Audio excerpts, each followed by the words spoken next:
Chapter 20. And so, at last, the darkness came, the starry darkness of soft blue shadows and phosphorescent sea, out of which the hills of the Cyclades rose faint as pictures of floating smoke a wind might waft away like flowers to the sky. The plains of Marathon lay far astern, blushing faintly with their scarlet tamarisk blossoms. The strange purple glow of sunset upon Hymettus had long since faded. A hush grew over the sea, now a marvelous cobalt blue. The earth, gently sleeping, manifested dreamily. Into the subconscious state passed one half of her huge, gentle life. The Irishman, responding to the eternal spell of her dream state, experienced in quite a new way the magic of her night mood. He found it more difficult than ever to realize as separate entities the little things that moved about through the upper surface of her darkness. Wings of silver, powerfully whirring, swept his soul onwards to another place, toward home. And the two worlds intermingled oddly. These little separate outer things, going to and fro so busily, became as symbols more or less vital, more or less transparent. They varied according to their simplicity. Some of them were channels that led directly where he was going. Others, again, had lost all connection with their vital source and center of existence. To the former belong the sailors, children, the tired birds that rested on the ship as they journeyed northwards, swallows, doves, and little travelers with breasts of spotted yellow that nested in the rigging. Even, in a measure, the gentle, brown-eyed priest. But to the latter, the noisy, vulgar, beer-drinking tourists, and especially the fur merchant. Stahl, interpreter and intermediary, hovered between, incarnate compromise. Escaping from everybody, at length, he made his way into the bows. There, covered by the stars, he waited.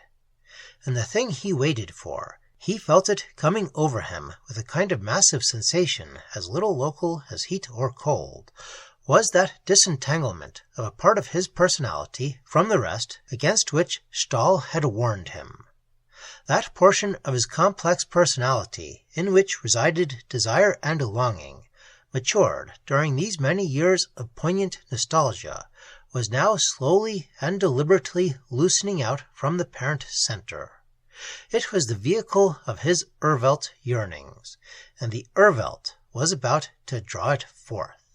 The call was on its way. Hereabouts, then, near the Isles of Greece, lay a channel to the earth's far youth, a channel, for some reason, still unclosed. His companions knew it. He, too, had half divined it. The increased psychic activity of all three as they approached Greece seemed explained. The sign, would it be through hearing, sight, or touch, would shortly come that should convince. That very afternoon, Stahl had said, "Greece will betray them," and he had asked, "Their true form and type?" And for answer, the old man did an expressive thing, far more convincing than words. He bent forwards and downwards. He made as though to move a moment on all fours.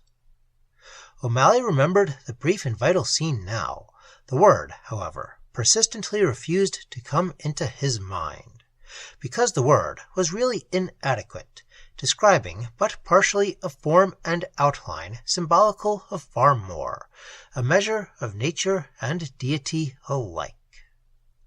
And so, as a man dreading the entrance to a great adventure that he yet desires, the Irishman waited there alone beneath the cloud of night.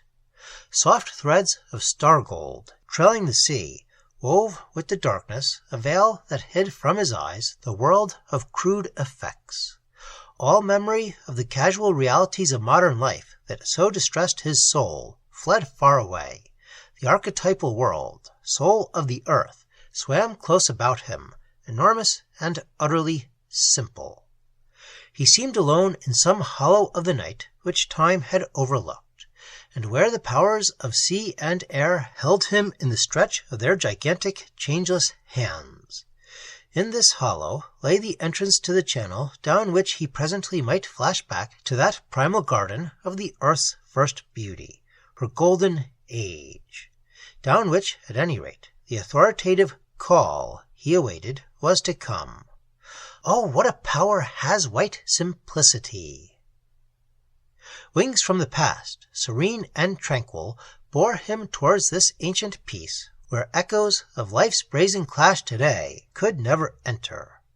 Ages before Greece, of course, it had flourished, yet Greece had caught some flying remnant ere it left the world of men, and for a period had striven to renew its life, though by poetry but half believed. Over the vales and hills of Hellas this mood had lingered bravely for a while, then passed away forever. And those who dreamed of its remembrance remain homeless and lonely, seeking it ever again in vain, lost citizens, rejected by the cycles of vainer life and action that succeeded. The spirit of the earth, yes, whispered in his ears as he waited covered by the night and stars. She called to him, as though across all the forests on her breast the long sweet winds went whispering his name. Lying there upon the coils of thick and tarry rope, the Urvelt caught him back with her splendid passion. Currents of earth life, quasi-deific, gentle as the hands of little children, tugged softly at this loosening portion of his self, urging his very lips, as it were, once more to the mighty mother's breasts. Again he saw those cloud-like shapes careering over long bare hills, and almost knew himself among them as they raced with streaming winds, free ancient comrades, among whom he was no longer alien and outcast, including his two companions of the steamer. The early memory of the earth became his own. As a part of her, he shared it too. The Urvelt closed magnificently about him. Vast shapes of power and beauty, other than human, once his comrades thus, but since withdrawn because denied by a pettier age, moved up, huge and dim, across the sham barriers of time and space, singing the great earth song of welcome in his ears. The whisper grew awfully. The spirit of the earth flew close and called upon him with a shout. Then, out of this amazing reverie, he woke abruptly to the consciousness that someone was approaching him stealthily, yet with speed, through the darkness. With a start, he sat up, peering about him. There was dew on his clothes and hair. The stars, he saw, had shifted their positions. He heard the surge of the water from the vessel's bows below. The line of the shore lay close on either side. Overhead, he saw the black threads of rigging quivering with the movement of the ship, the swaying masthead light, the dim, round funnels, the confused shadows where the boats swung, and nearer, moving between the ropes and windlasses, this hurrying figure whose approach had disturbed him in his gorgeous dream.